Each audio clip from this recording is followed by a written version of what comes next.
Yo, ladies and gentlemen, welcome back to the channel. Now, today we had some big news. There's some big changes coming to Throne and Liberty. We had the Korean patch notes earlier on today. I was going to do a dedicated video about the Korean patch notes, but then shortly after I saw those, we got the Tico Talks video, which you can see playing in the background now.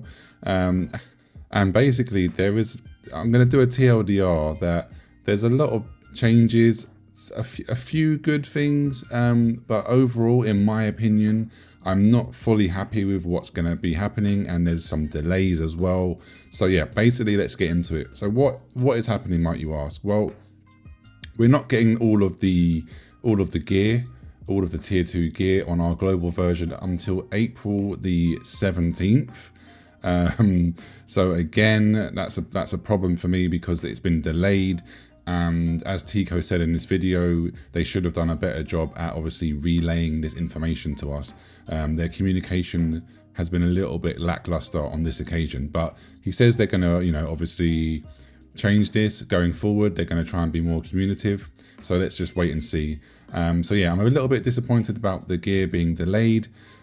Also, another thing that has been delayed is trait resonance. Now, it's been delayed for, well, basically Tico is saying they're delaying it because they don't want to, give us another thing right now. There's a lot of stuff changing. They don't want it to happen all at once. But on a positive note, the trait resonance change is an actual good change. It's a W change because when I was playing it on the Korean servers, there was a lot of RNG involved. I mean, obviously TL in general is just pure RNG, right? But the materials it took to do our trait resonance was a lot, and then on top of the amount of materials that we needed, it was also RNG that you got the resonance trait that you were after. Now with the new changes, we're going to be able to just literally just choose exactly which resonance trait we want. So big W there. Now other changes they're doing, which I don't really agree with, is the nebula. They're doing a big change to the nebula. So during the nebula right now, you can go and farm the PvE zone and the PvP zones, and you have a chance to drop from the mobs. You can get these recharge stones. So if you don't already know, you get 5 hours playtime in nebula per week, but you're able to recharge this by getting these stones, which currently you can either buy them off the auction house, or you can buy them from the merchant, or you can just play the game and get lucky, hopefully, and then you can drop the recharge stones. Now, the reason for them changing this is because they say that basically there's players and, well, there's guilds and alliances that are just indefinitely recharging their time. And they actually said they don't want Nebula to be a GVG zone. They rather it to be more party. So they'd rather it be more small scale, which to me, I'm a little bit confused on, because Nebula is an island. It's a big island. It was meant to be, when they spoke about Nebula, they said it was going to be this 24/7 PvP, guild-based battles, alliance battles, and you have people from multiple servers on here.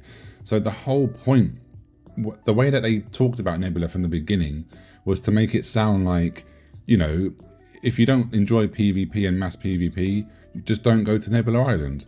But now, then it came out, and then there was obviously a time limit, so more gatekeeping, and then now, but then they had the recharge stones, which we thought was great. But then now they're making it even more gatekept by now removing the fact that you can't drop the recharge stones, and then also the fact that you can't sell them anymore. You can only get it from the battle passes and stuff like that. So that means if you want to enjoy Nebula, the battle pass is going to be mandatory, basically.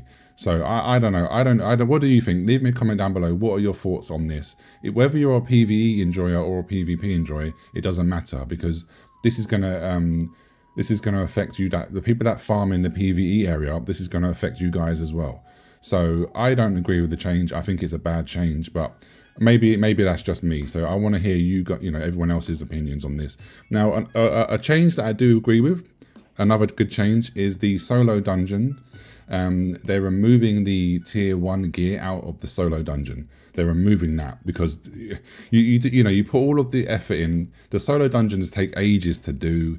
You've got the stupid little bits in between, the water part, and then you got the other, the other traversal part. You do all of that, and then you get a tier 1 gear piece. So that's just a waste of time. So what they're doing is they're nerfing the solo dungeons. They're going to make the bosses easier. They're also going to add a lifesteal mechanic, but only up to, so from levels 1 to 4, there'll be a lifesteal mechanic for people that don't have self-sustain. And then level 5 will still remain the hardest, but you're going to be able to get Nebula accessories from level 5 as well. So yeah, but that's going to be it really. Like I said, I'm a little bit disappointed at most of the stuff, but there is some good changes. But yeah, nevertheless, what are your thoughts? I don't really know what else to say apart from, yeah, I'm a little bit disappointed on this occasion. Oh, one thing I forgot to mention, sorry, I apologize before I go.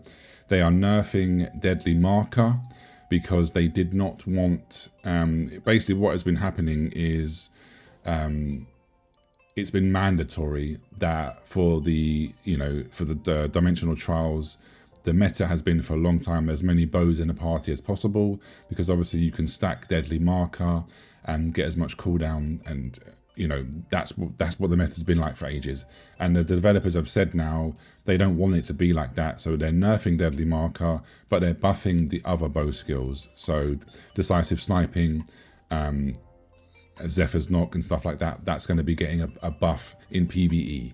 So that's going to hopefully change the meta a little bit for these challenge dungeons, but we'll have to wait and see. Anyway, like I said, have a beautiful day, and I'll catch you in the next video.